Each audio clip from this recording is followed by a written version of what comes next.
திருவண்ணாமலை செல்ல வேண்டும் என்று ஒருவரின் மனதில் தோன்றுவது சாதாரண ஆசை அல்ல. அது ஒரு அழைப்பு என்று பலர் சொல்வார்கள். அந்த அழைப்பை யார் பெறுகிறார்கள்? எந்த ராசிக்காரர்கள் அங்கு செல்லலாம் என்ற கேள்வி பலருக்கும் வருகிறது. ஒரு காலத்தில் வாழ்க்கையில் பல சுமைகள் சுமந்து கொண்டிருந்த சிலர் இருந்தார்கள். அவர்கள் ஒரே ஊரில் இருந்தாலும் அவர்களின் வாழ்க்கை நிலைகள் வேறுபட்டவை. ஒருவருக்கு பணம் இருந்தாலும் மன அமைதி இல்லை. இன்னொருவருக்கு நல்ல குடும்பம் இருந்தாலும் உள்ளத்தில் ஒரு வெறுமை. ஒருவருக்கு வேலை இல்லை, மற்றொருவருக்கு உடல்நிலை சரியில்லை. ஆனால் அவர்களுக்கெல்லாம் ஒரு பொதுவான கேள்வி: ஏதோ ஒன்று குறைவு. ஒரு நாள் அந்த ஊருக்கு ஒரு வயதான மனிதர் வந்தார். அவர் யாரையும் தனியாக அழைக்கவில்லை. ஆனால் அவர் சொன்ன ஒரு வார்த்தை மட்டும் எல்லோருடைய மனதையும் கவர்ந்தது. நீங்கள் எல்லோரும் உங்கள் ராசி பற்றி யோசிக்கிறீர்கள், ஆனால் ஒருமுறை திருவண்ணாமலை சென்று பார்த்தீர்களா? அவர்கள் ஒருவரை ஒருவர் பார்த்தார்கள். உடனே கேள்வி வந்தது: எந்த ராசிக்காரர்கள் போகலாம்? அந்த மனிதர் சிரித்தார். நீங்கள் அந்த இடத்தை ராசியால் அளக்கிறீர்களா? அது மனிதன் உருவாக்கிய ஒரு கணக்கு. ஆனால் அந்த மலை என்று அவர் கேட்டார். அவர்கள் அமைதியாக இருந்தார்கள்.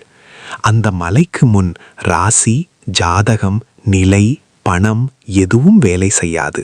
அங்கு செல்லும்போது உங்களிடம் இருக்கும் ஒன்றே ஒன்று: உங்கள் மனம்.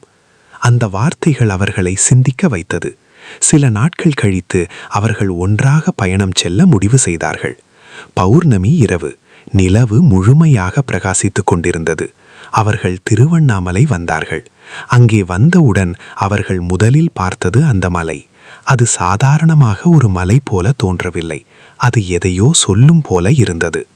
இதுதான் அந்த இடமா என்று ஒருவன் மெதுவாக கேட்டான். மற்றொருவன் சொன்னான், இதுக்கு முன்னாடி நான் இதை படம் பார்த்திருக்கேன், ஆனால் இப்போ நேரில் பார்க்கும்போது வேற மாதிரி இருக்கு. அவர்கள் கிரிவலம் செய்ய தொடங்கினார்கள். ஆரம்பத்தில் எல்லோரும் உற்சாகமாக இருந்தார்கள். ஆனால் கொஞ்ச நேரம் கழித்து அவர்கள் ஒவ்வொருவருக்கும் உள்ளே நடக்க தொடங்கியது. ஒருவன் அவன் வாழ்க்கையில் நடந்த தவறுகளை நினைத்தான். மற்றொருவன் அவன் சொன்ன கடுமையான வார்த்தைகளை நினைத்தான்.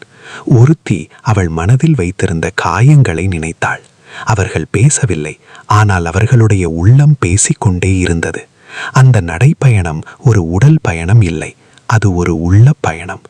சில நேரம் கழித்து அவர்கள் பாதையில் ஒரு முதியவரை பார்த்தார்கள். அவர் அமைதியாக உட்கார்ந்திருந்தார். அவர்களில் ஒருவன் அருகே சென்று கேட்டான், ஐயா, எந்த ராசிக்காரர்கள் இங்கு வர வேண்டும்? அந்த முதியவர் மெதுவாக பார்த்து சிரித்தார்.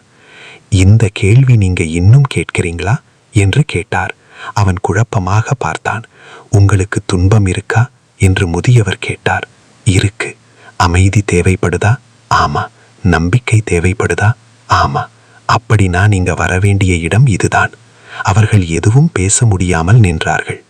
இங்கு வர ராசி தேவையில்லை, தேவையானது உண்மையான மனசுதான் என்று அவர் மெதுவாக சொன்னார். அந்த வார்த்தைகள் அவர்களின் உள்ளத்தில் ஆழமாக பதிந்தது. அவர்கள் மீண்டும் நடைப்பயணம் தொடர்ந்தார்கள். இப்போது அவர்கள் வேகமாக நடக்கவில்லை, அமைதியாக நடந்தார்கள். ஒவ்வொரு அடியும் ஒரு சிந்தனை, ஒவ்வொரு மூச்சும் ஒரு உணர்வு. கிரிவலம் முடியும் போது அவர்கள் மாறியிருந்தார்கள். வாழ்க்கை பிரச்சனைகள் உடனே மறைந்து விடவில்லை, ஆனால் அவற்றை எதிர்கொள்ளும் மனம் மாறிவிட்டது. அவர்கள் உணர்ந்தார்கள், நாம் இங்கே வந்தது ராசியால் இல்லை, அழைப்பால். அந்த நாள் முதல் அவர்கள் யாராவது கேட்டால் ஒரே பதில்தான் சொல்வார்கள்: எந்த ராசிக்காரர்கள் திருவண்ணாமலைக்கு செல்லலாம்? செல்ல விருப்பம் உள்ளவர்கள் எல்லோரும் செல்லலாம். ஏனெனில் அந்த இடம் ராசியை பார்த்து கதவை திறக்காது, அது மனதை பார்த்து வழி திறக்கும். ஒரு மனிதன் எந்த ராசியில் பிறந்தாலும் அவன் உள்ளத்தில் ஒரு தேடல் இருந்தால் அவன் கால்கள் ஒரு நாள் அந்த மலையை சுற்றி நடக்கும். அதுதான் அந்த இடத்தின் சக்தி.